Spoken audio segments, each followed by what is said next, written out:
Hi guys, Oluwabukumi and welcome back to Oshito Bukumi. And with me here is the amazing Beauty. You could know Beauty from the last video. Beauty in the building. So Beauty, welcome back to the channel. Thank you for showing your face again. Thanks for I having appreciate. me. So today we are going to be talking about growing up in a large family. Beauty grew up in a large family. Maybe I think large is relative, Sha, but I think that's still large. How many are you guys? So I have 6 siblings. It was me.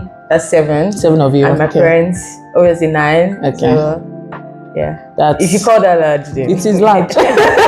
It is large. But maybe not speaking for my siblings, but me, I don't feel like it's large because I came from a family of 6 altogether. Okay. So we are 4. Then my parents, that's 6. So 7 is like, wow. The first time she told me, I was like, hey, you want me to try to? No, let's clap for a moment. I have 3 elder brothers, 1 elder sister, then me, then 2 younger brothers. So 3.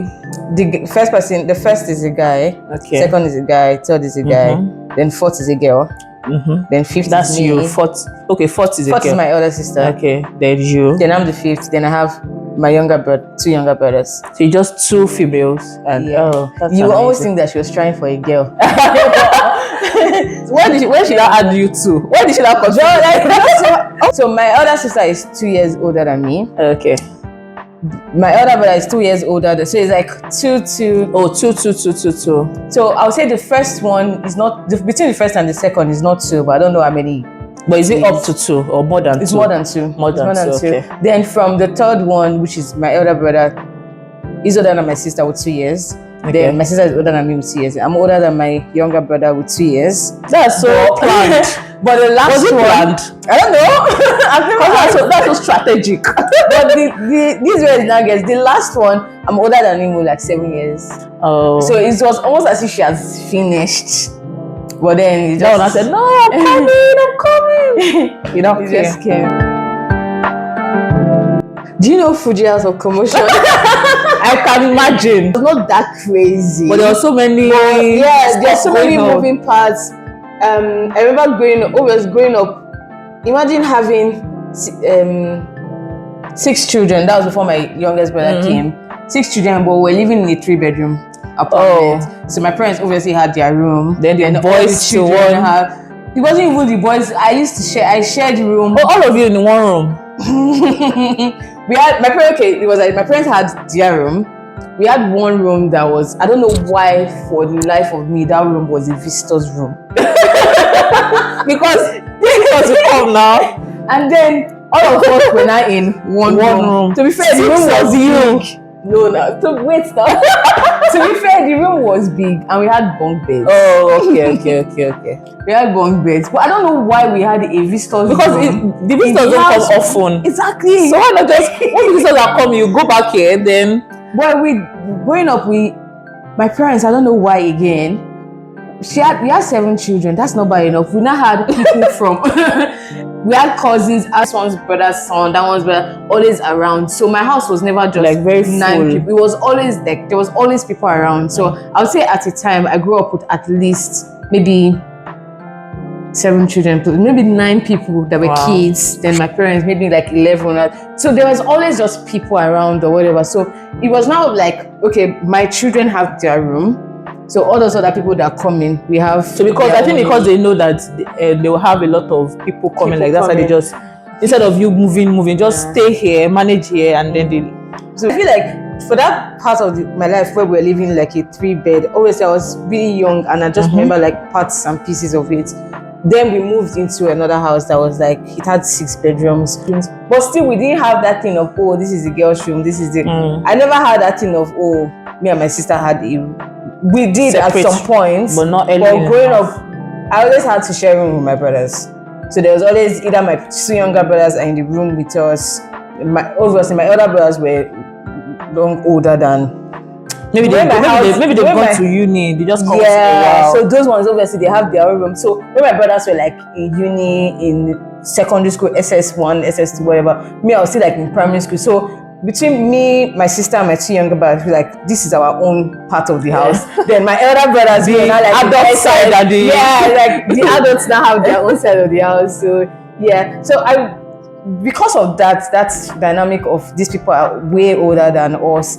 When me and my elder brothers we are not as close as me and my other Because you cohorts. poke, like this close. So that's why it doesn't feel like for me that we are seven, because sometimes because growing up it was just around my elder sister, my That's the two two younger of you. brothers that were like the same age group or whatever. Now. So The four, it was like yeah. this is the people that we are not dragging here and there with. My other brothers were like we're trying to write WAEC, we're trying to do this, we're trying to be in uni. Yeah, I was even telling my brother the other day. So when my dad used to work where we were way younger, they used to have this end of year party every December, and the entire year, when I tell you from January to December, we're looking forward to that party. The entire year. The party is in December, but I tell you that as at October, my mom had bought our clothes. Yeah, we already know where we're going, what we're doing. Like it was such a memorable like experience for us. Like, and then we used to live in Benin. The party was in Warri, so we would travel all the way down that Road morning. trip. Yeah, and travel back. Yeah, so we had a lot of road trips. Exactly, because I'm from Delta State, Warri. So like grandparents, extended family, they all live in Delta State. It was just like always just us in Benin. So we used to have a lot of road trips going back and forth. And then one of the memories I would say, when we were traveling to Warri, my father would be like, just to keep us awake, because my father hates when he's driving, like we're going for as we are sleeping, like he can scream, drive with me. So he used to tell us count how many bridges there are between Benin and Warri, and count how many times there's a police checkpoint between Benin. And me and my sibling, it was a competition. I swear it was a competition, like there was a prize at the end. So say no, it's 15 times 11 bridges, 15 checkpoints, like, and there's some, it was just like random quiz questions, like okay, maybe we're far gone into like the journey, we're like, what road are we on right now? And if you don't know, you're in trouble. All those road trips and that party specifically, I wish I could still attend that party till now, because the goodies that used to come from it, you know, kids now, yeah, all the bouncy castles you can think of. It was like walking into candy heaven. My father's company used to have like a lot of expatriates that come in. So the parties were not regular Nigerian candy. You see have like a all lot these of exotic people. like you see all this exotic candy that you've not seen before the entire year. So we used to get a lot of candy. So you take it to school? Yes. I can imagine. That party is December. We still used to have that candy up to like maybe March. You can't prepare them in school. African mothers. My mom used to keep them and make sure that you can't finish it at once. And then they'll give you like Christmas toys and whatever that you play with the entire year. So that must be fun. So my house, we are plenty, but a large number of us are very calm. Very calm, yeah. Wow, that's new. Because I would expect that a large family, maybe you guys are, everybody is like, even but then with my elder brothers, I can count this how many personalities. times. And I think it's the thing with my parents as well. My father is very calm. My mom is the one that sometimes she can be calm, but obviously she has to be like the strong hand. So my mom is the strong hand. I remember one time my mom was shouting at my sister for doing something, and she was reporting my sister to my dad that see what this child is doing that is not. My father didn't say anything. She faced the both of them and said, "You are the one that is spoiling this child." No, my dad is very, and I think most of us get that from him. He's very calm, but the temper part is from my mom. Okay. She's the one that is the strong hand, and rightfully so, because she spent more time with us. Yeah. Oh, your dad was going off. Yeah, the kind of work he did then was 1 week with us, 1 week away. Same for me too, but mine was not 1 week or 1 week. Mine was Monday. He travels on Monday morning, then come back Friday evening. So he spent Friday evening, Saturday, Sunday with us. Yeah. The Monday morning is off again. So that's what he does. Yeah. So my mom was always there. So she had to be strong. She had to be strong. If you say all the rubbish. Yes. You know that my dad is when he's around, maybe he's resting. catching up. Him and my mom, they'll go outside, they'll start gist, all the old gist, they'll gist it.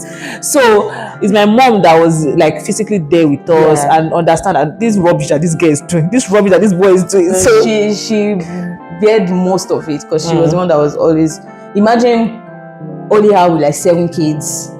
Now she had to be, and she would not want the situation really of people saying that it's because the father is not at home. That's why you get. So they have. And when my father comes, you know those things. Oh, your daddy is back. He has bought this one. You know, sweet, all those candy. We buy this one. You will just see him as he's a good father. He's calm. He's nice. But if my mom says no, you have tendency of wanting to go to your dad because you know that he's not here all the time. So the little time he's here, he wants you to be happy and whatever. But do you think that if your dad was like working from your environment, would it have been different?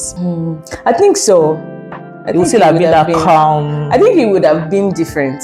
Yeah, exactly. I think he would have been different because he would have seen it like firsthand, and it's like, no, you can't be doing this rubbish in my house.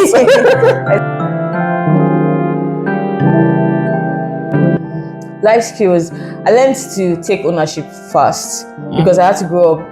The thing with being a middle child is people say it sometimes, but the gravity to which they say it, I don't know if it's really like emphasized on enough.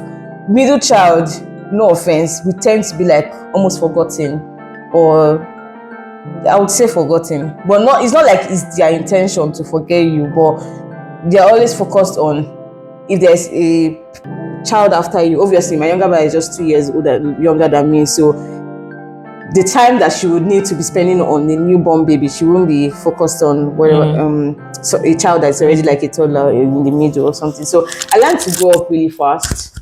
I had to grow up really fast. I learned to take ownership really fast. I learned to do with what I have, make do with what I have, like be content, because that's what you have. That's what you have to make do with. I did, but I see why.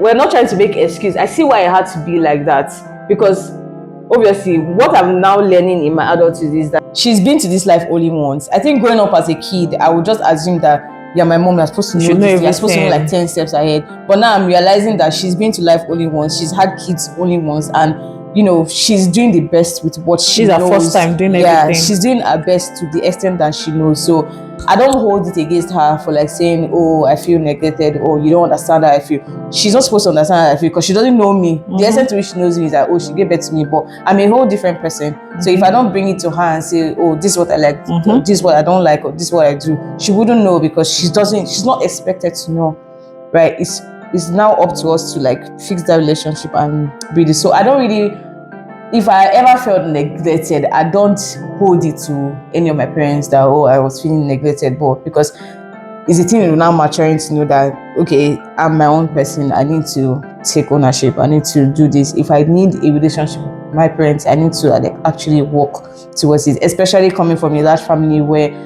there's this one, there's that one you're thinking of. Yeah, so if you're not bringing your issues to the front and say, okay, mommy, I need this, or daddy, I need this, or mommy, this was going on, or whatever, she's not going to know. She's going to be in that. And if you don't tell her, she wouldn't know. That's basically it. Just knowing that this is her first time. Yes. And she's like, obviously, their approach was not right. Yeah. And our parents then is what they knew, is what they saw their parents doing. And the thing of our generation now, we are exposed to so many things, especially being in like the western part of the world. We're exposed to so many things, so many information. You know, I've seen books of how to raise toddlers, how to be emotional. You know now, people toddlers go and things like that. People go for classes to prepare them on how to what to do with a newborn. Yeah, I've seen books of what to expect from a 2-3 how to give that power. Yeah, so, because you know those things, they were things that they just feel like you should know. Have you not seen me do it before? But now there are classes on, okay, this is how, if you want to change your baby's diaper, that's how you do it. If you want to put your baby on your chest, this is how you do. There's a class for it. Like even like before you even give birth, you come to like mommy and me classes. They didn't have all of those. Like even I would even say even with cooking as well.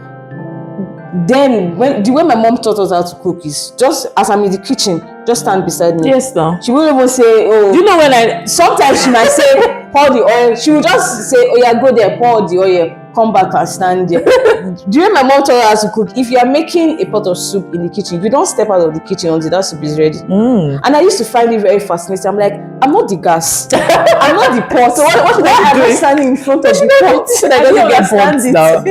I didn't understand this. And then I didn't know how to cook. She just wanted me to stand there. So even if it's burning, I don't know what. Yeah. Do you get? Even if it's burning, I don't know what to do. Is it like, okay, so you see that I've put this, so she just do everything, and you're asking like, can't you put your eyes and see what I'm saying? Can't you see?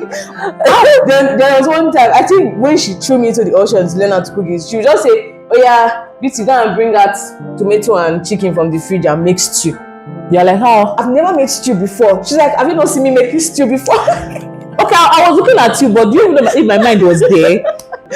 I've never done. She would just assume that you've seen it countless times, so you should know how to do it now. That's how we learned how to cook. But I would say most of my cooking knowledge now is after I'd finished, growing up from my parents' house. I'm now experimenting by myself. Me too is experimenting. Yeah. I'll just say something online that this thing looks like something that. Let me just check something. All this CCME people, shout out CCME and Dario Kitchen Over. They really helped us because there was no okay, sit here, let me teach you how to cook. This, if you want to use this is the quantity. There was nothing like that. It was just, but we are not even. It's not even like blaming them because that's what they knew. Yeah, that's what they knew. That's what they knew. But now, if I have a daughter now, I know the age that okay, by this age you should know how to at least boil. And I'm not assuming that you are looking at and you know what I'm doing. I'm telling you that okay, if you want to prepare stew, this is what you need to do first. And this is what you need to do. This quantity depends on this. So you have we have all of you those. But I think it's the thing of growing up in the part of the country, in part of the world where we grew up in, there's no proper documentation of anything per se. It's just my mom saw her mom do it, her mom saw her mom do it, and it's the thing of if I tell you something, the way you relate it to tell the next person may be different from how I said it. And so when you're asking, oh, why are we doing this? You're like, I don't know, that's how it's always been done. And then increasingly you'll be like, I don't understand why you're doing this. And you can't tell me why you're doing it, so I don't see the need why we have to do it. So there's no proper documentation of this is why we do what. And I feel like that's why to a large extent they couldn't tell us, like articulate to us that if you are making this is what you do, this is what this you how you do. know Because the there was no clear-cut process. That thing really everybody had showed me shaggy. If you see how many food I made that was so salty, because I was like, how am I going to know where to stop the salt? It's so but no, I have even if I can't teach them, I will go to cooking school, go and learn how to learn. I'm not just assuming that you should know it because I think cooking school is even a thing of now. Yes. I don't remember seeing a lot of cooking schools. I remember seeing a lot of baking, like maybe cakes, bread, but I don't remember a lot of actual cooking schools growing up. I don't think it was a thing of, maybe they had some, but I just didn't know. But I remember baking was a thing. Pros, you are never alone. That means you think you are going through. You are not going through it alone. Somebody else is going through it with you. Like, for example, if you are feeling sad about like something that's happened in the family, I don't want to go into detail, but there was a time that as a family we experienced something that was really tragic. But I realized that I was feeling sad, I was feeling almost depressed, but I was not going through it. I was scared, but my siblings were in it with me as well. So that experience brought us closer. So I feel like I've gained a community for life. And obviously, there's a thing that people say that siblings by force, but friends by choice. I'm not friends with all of my siblings. I wouldn't but the ones I'm close with, I'm grateful that I have those friends forever because it's a no judgment zone. It's like forever. It's a no judgment zone. Con is that also you're never alone. You're in your space. You're never alone. You're always there. There's never a thing of, oh, it's just me and my mom that wants to go and do this. No, there has to be somebody else that will follow you. You can never have mommy and me time. No, mommy and us. It's mommy and everybody time. Yeah. You have to share a lot. You have to share. I remember growing up, because it's just me and my sister, and we're just like 2 years apart. So everything my mom buys for girls, it has to be in twos. For example, you know computer socks? You know those socks that used to have bows on it? Yes. Me and my sister, we used to fight. I used to literally hide my own because She buys the same She buys color. the same ones. I should have bought different stuff because I can imagine that if you misplace your own, you can carry her own. That We used to have the same jean trousers, Wow, same jean like skirts. Yeah, maybe there'll be like a slight, maybe the only sometimes she tries, like if she wants to buy the same jean trousers, she buy black and blue. okay. Sometimes like Avoid that she fights. does. But there's always the thing of, you always has, even till today, my sister, if we're in the same house, she still steals my clothes, I still steal her clothes. That's why my sister you can never have your own. You can never have your own. Ooh. It's as if let's say a lot, because I know for one I don't want a large family. I'll just tell her off camera that I just want one child. If my mother is praying for twins somewhere, maybe another child, exactly, another sibling can give her twins, but not me. I just want one. I want a small family as much as possible, because I want to have what I didn't have growing up. I want to have that, like, Closeness. yeah, that access. I want to have that access a lot. I want to have that friendship. I know that it's going to be it has to be very intentional. Again, I've not met my kids yet. They are all full-blown human beings that I have to like Learn about them and meet or whatever. But I want to have that friendship, that togetherness. I want to have it with my children. So, and I feel like I want to give them the best of the best of the best. My father. But you're saying them now. You said one. It can be Male or female. now. So I'm not. You said him I want to give him or her. Now Now them it sounds like her for the best of it. My father did a very like brilliant job raising us, giving us like. I know for a fact that we didn't lack anything growing up as kids. Like we had the best of the best. That's what I want to be able to give. And with the economy right now, you can't have so many children, and we're trying to give them the best. You can't balance. Yeah, very and if I want to give the best to my child, I have to have as small as possible. And apart from that, I want to be there. When I was growing up, I wished we had. Of course, we had road trips going like Benin, Lagos, Warri, wherever. I want to be able to do like family vacations. And you know, family vacation, you can't be carrying 7 children on family vacation.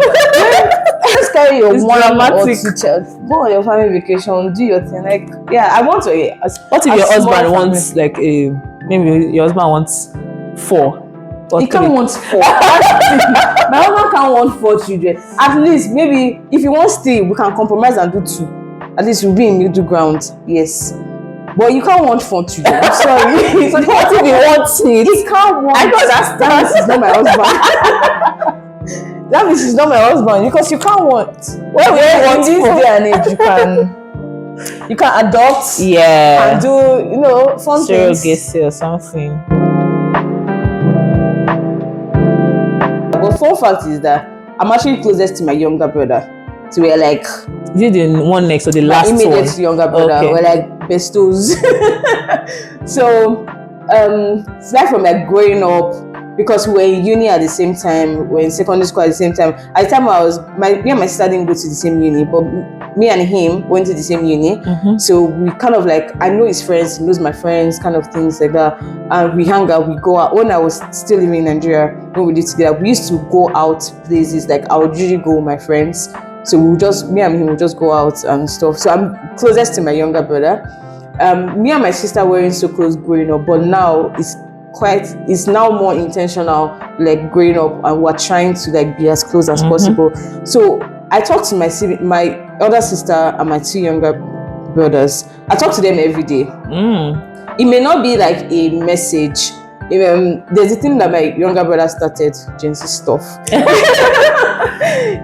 Snapchat streaks. So it's like, even if you can't tell me, text me hi or whatever, just send me a streak of what you're doing. It could just be a picture. So we keep streaks. Me and my elder sister, my younger brother, my 2 younger brothers. We keep Snapchat streaks. Yeah, not in a group. But then I know that my elder sister does it with my brother. I know that my 2 younger brothers do it, but I don't know how often. But everybody has their own individual Snapchat too. So it's that sort of helps us like stay in communication. So even if I don't talk to you today, I know that I know what you went to work, you came back or something. If I post something that is interesting, we'll now start, okay, what's happened today? We'll now start like conversation from there and whatever.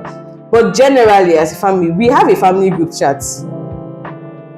We only talk in that family group chat when there's a news, like a family news or whatever.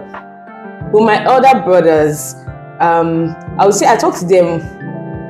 It may be bad, maybe once a quarter.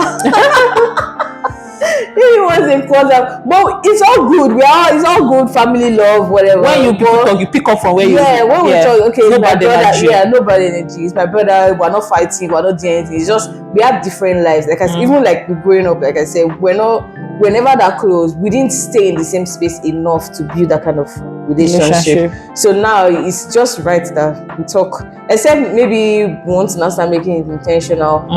And stuff, which is a possibility, but what it is now is that we talk. Maybe my brother can just message, so I'm just trying to check up on you, blah blah blah. You know, just say, okay, how are you doing? And that's how it ends. But we have a family group chat, for example. If there's a news, your parents are there. My parents are there. Like if was it yesterday or 2 days ago? My elder brother's wife gave birth, so they just put it, everybody like congratulations, whatever. So to the next news. Yes, to the next news. It's always my father posting one broadcast or the other, and everybody will just come and like and go. We don't. Do you know what I find so reaction or WhatsApp? You know what I mean? If I was my father, I would be so mad because he will spend his time and type and forward. You will see that he forwarded it. He didn't type. He didn't even copy and paste. Forwarded many times. Everybody will just come and like. And it's not everybody that likes it. It's just maybe if I say maybe only 3 people. You might not even read it. I don't even read it. For effort. I don't say so that you will not think that I'm ignoring. Yes. Just like you see. We have a group page, but then I think we talk there often because there's this thing that it's been on my mind for a long time. So I just spoke with my brother about my first brother about that. I would like us to start a family prayer. It's just like a 30-minute prayer. We just come pray and everything. So we started sometimes in the year, and then what we do is like fortnightly. We just come pray. That's what we started. And you know, it's even though we are not talking, in a way you know what's up, like because you know that in the next 2 weeks I'm going to talk with these people. Yeah. So in a way, after the call, some people will go off maybe you have something to do, some people will go off the call, but some of us will still stay with gist and stuff like that. So it's in a way, even though we are praying, it's still like keeping the connection. And I feel like when you start working, everybody's busy. You have to be very, very intentional about. I was telling my sister that it's been long I spoke with my brother's children. We grew up I lived with them when they were growing. So, you know, I'm like, I hope they still remember me because it's been long we spoke. But then you want to talk and then you have things to do. You just forget that you wanted to call somebody. Do you get? I remember going for my sister's wedding. This was after I moved to the UK. I went back again for my sister's wedding. And my little nephew and niece that I would usually talk to, that they know me. For some reason, they felt very withdrawn. I was like, these people don't know me anymore. And you knew them when they were younger, do you get? So that stuff that we started really helped. So even though we are not talking, me and my sister will talk very often. Sometimes I don't even greet her good morning. I'll just say, Alpha, what is it? Maybe tomorrow again, I'll not even greet her that. I'll just continue from where we stopped the last day. So we talk a lot. But me and my 2 brothers, we don't talk as often as my sister. So me and my sister, we are closer than, do you get, my brothers. So I don't even know. You will assume that I should be close to my sister because it's just both of us girls in the house. Because when I mentioned that we had cousins come live with us, it was always guys. Rarely. So just the 2 of you mostly. There are very few times we had girls coming. So all those big auntie, we didn't really have that. All we know is always the aunties that would have them were way older, none of our age mates and stuff. So you want to assume that me and my sister should be closer, but it's not the case. It's just maybe people have different personality and stuff like that. When you start growing up, you have to be intentional about sibling relationship. Because friends by choice. Yes, because it's easy to just go off and be closer to strangers outsiders than you are to your siblings. And you can't even fault anybody because we all have our own busy lives and everything. But then you just have to be intentional about it. The reason why you find that people are closer to strangers or friends that you meet is that when you meet somebody that's not in your family, you are more intentional to saying, oh, I want this person to be my friend. I like the kind of vibe that you have. Let's talk. Let's hang out. You even see like people going on friends dates and all of that. But you don't do that with your siblings. You just assume that, oh, because we are family, it's assumed that we are supposed to be close, but which is not the thing. Which is not the case. Rather, you are supposed to actually put as much effort as you would put into a random casual relationship as you would to your family. Like I would say, you don't just assume, because we are different people. The same way you would go and, oh, I've met somebody new, this person, I like this person's vibe, I want the person to be my friend. The same way you have to also be intentional, like, this is my sister, I want you to and like you said, now you meet somebody and you like the person. What's the assurance that you like your siblings? Like, that's another thing. Like, what's the assurance that you're like, this thing is B now? There are some feelings that you would not like. Let's don't like. Are you saying? Do you get? There's some feelings that you don't like. Yes, so it takes, like, you have to be, and because it's your family, you just feel like they are always there. But when you meet somebody, when you meet a stranger, you know that if this friendship does not work, this person can work away. We have to be intentional with our sibling relationship. If you have an amazing sibling, we have to be intentional about it, because it will also help the children. When the children see that there's love at home, what do you want to tell me? There's love at home. They see it. So, yeah. So lastly, we'll be playing a game, and I have this. It's long ago. So I would say these words, these sentences, then you tell me who it relates to out of your siblings. Okay. Who is most likely to raid the fridge? My sister. Best at keeping secrets? The second boy. Okay. That's the second born. Yeah. Okay. Loudest laugher? My sister. Biggest troublemaker? The third boy. Okay. Most creative? Me. Which guy? I don't understand. If you said your brother that sings. The second boy and me. You're proud. Best at giving advice? Weirdly, my younger brother. The youngest or the one next to you? Younger brother. Okay. Most mischievous as a kid? As a kid. The third boy. Third born. Okay. First to cry in an argument? Me. I wanted to say it has to be you. Best at cooking? Me and my younger brother. Younger brother. Amazing. Most likely to call mom or dad daily? My sister. She and my mom, they are now paddies. Best dancer in the family? The second boy. I don't know if he still dances anyways, but then he used to dance a lot. Most likely to forget a family member's birthday? The first one. I don't even know if it was my birthday, but it's okay. The peacemaker? Me. Which kind you? Most likely to organize a family event? The third boy. Most likely to borrow clothes without asking? My sister. And me, because I used to see my brother. Messiest room as a kid? People use the same room now, so. At some point, we had separate rooms. So messiest room. Messiest room. It's a community room. Best at keeping a straight face during trouble? Me.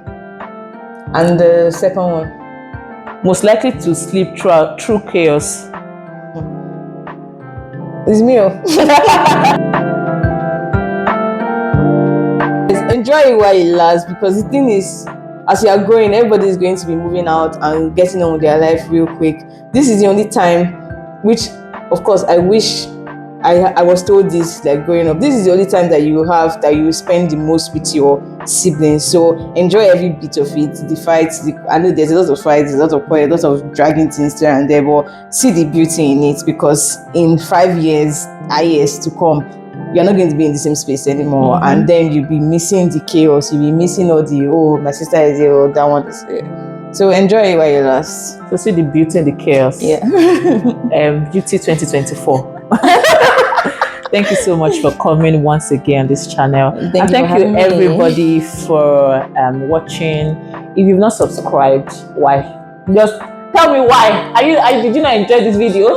So please subscribe, like, and share. Give this video a thumbs up if you really enjoyed it. And Yeah. I pray for anyone out there that are finding it difficult to get along with your siblings. I pray that God would mend your relationship and Amen. just help you guys out in the name of Jesus. Thank you guys, and until the next time, peace out.